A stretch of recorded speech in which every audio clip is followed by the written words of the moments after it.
Hey everybody, welcome to another episode of the Fantasy Football Fallout. This is all about defense and special teams. We're talking about who was projected to score well in Week 10, what actually happened, what defensive unit and special teams units did play well, and what does that mean both for waiver wires for Week 11 and as we go through. I do give you my top 5 defenses to pick up in the waiver wire selection process. I also give out my awards this week for defense and special teams. We do have a Kicked in the Nuts award. Somebody kicked me in the nuts. Is somebody kicked you in the nuts? I want to hear about it. We do have a Dumpster Vomit Award of the Week. I'm going to rant on that for a little bit. And then we also have an I'm Watching You award. Somebody's on my radar. I don't think they're worth the waiver claim yet, but you should be paying attention to them. And they're going to surprise you when I bring this team up. As I always say here, please, 2 seconds of your time for 2 clicks, a like, and a subscribe. We have production features locked. We want to make these videos more interactive. The only way we can do that is to get more watches and subscribers. Please, we could really use your support. It really does make a huge difference for a little small YouTube station like us that's hoping to grow into something bigger. So we appreciate it getting in on the ground floor, and we will appreciate that. And as always, please like, comment, subscribe, all that stuff. But let's go ahead and talk about the top 10 projected defenses from ESPN. In order, ESPN had the Chicago Bears, Indianapolis Colts. The Bears, no surprise there. Once Stafford went out, or once we found out that Stafford wasn't going to play, they had to skyrocket there. But once again, Bears, Colts, Ravens, Saints, Chiefs, Browns, Jets, Bucks, Bills, and Packers. Who did score well? The ones in white were the ones that ESPN got correct. Steelers, Ravens, Raiders, Rams, Jets, Falcons, Dolphins, Colts, Packers, and Cardinals. Now, let me say this. I had the Pittsburgh Steelers in my projections quite high. They should be high every single week. I don't understand why everybody sleeps on the Steelers. They're always low drafted, and they're still out in the waiver wire. Spoiler alert, they're going to make my list. Everybody, they're a top 5 defense. They rush the quarterback. They get sacks. And they force turnovers, and they score off of those turnovers. Those, not the amount of points they give up, the sacks and the turnovers, and of course the points scored, with their unit. That's what drives a defensive unit. You got to pay attention to this stuff. That's why Baltimore shot up this week. They had another touchdown. Marcus Peters. They were on my radar a couple weeks ago, and now they're starting to score a lot better. You got to pay attention to the big scoring mechanism. It's the turnovers and it's the sacks. It's not the points or the yardage, okay? Now, granted, you might be in a different kind of scoring methodology, but it's important to pay attention to. Great for the Raiders. The Rams, even though they lost, they scored well. That Rams defense has been really good since Jalen Ramsey's gotten there. If they're available on your waiver wire, I would go pick them up.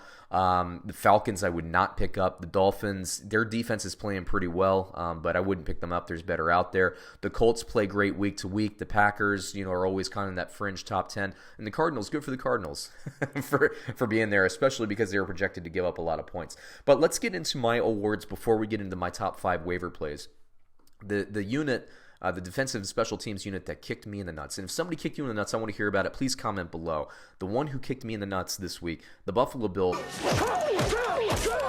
I was projecting them to have a great game.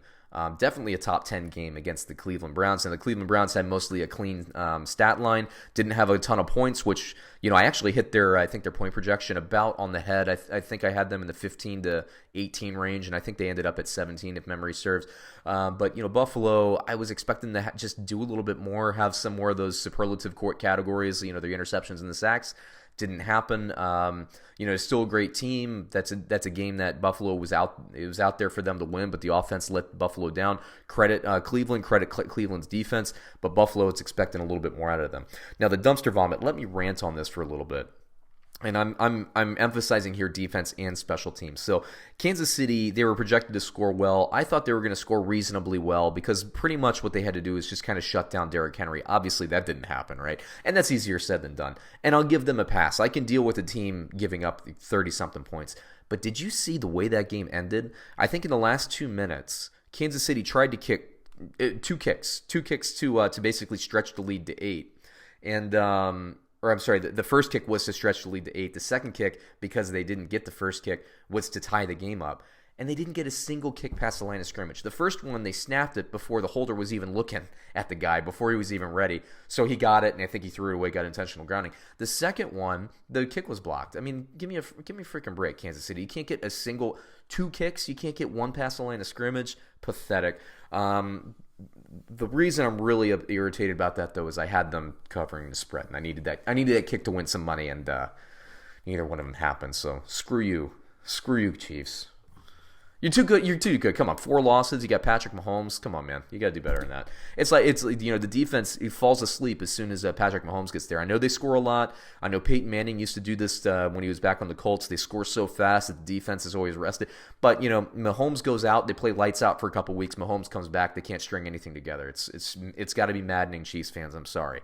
You deserve better. You deserve better from the defensive side of the ball. Now, who am I watching? The Miami Dolphins. Now, they're a 2-8 team. Now, believe they've won 2 in a row, but they're on the board. I've been saying this all season. The Dolphins, they're lacking talent, but they play really hard. And in recent weeks, this defense has actually scored above 12. They've been consistent. I think, the first 4 weeks were bad, and then after that, things started to get a little bit better. Now, am I saying go pick them up on waiver wire? No. Am I saying even stream them?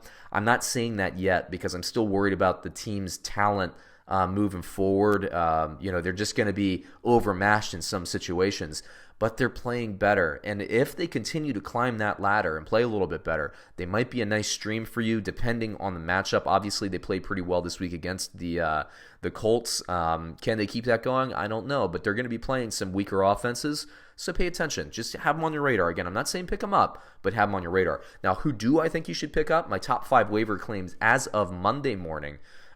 Pittsburgh Steelers only owned in 66% of the league. They're a top 5 defense, everybody. What are you doing? I don't know. The Dallas Cowboys, they had a tough time against Minnesota. I'm not too worried about that. 55% of the league owned.